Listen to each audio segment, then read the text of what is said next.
Sa pagtatapos, naway magsilbing paalala po sa atin ang salitang resilience na sa bawat hamon, may kakayahan tayong bumangon.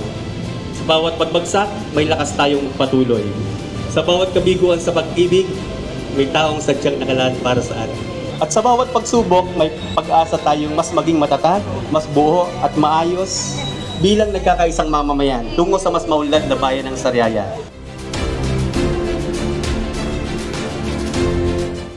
Sa pagdiriwang ng National Disaster Resilience Month, muling pinagtitibay ang ating pamalang lokal na pangunguna ng MDRMO, ang kahalagahan at kagandahan at katangian ng pagkakaisa sa panahon ng sakuna at kalamidad.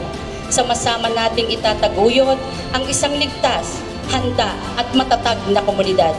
Handa man tayo sa lahat ng hamon, matibay sa mga pagsubok.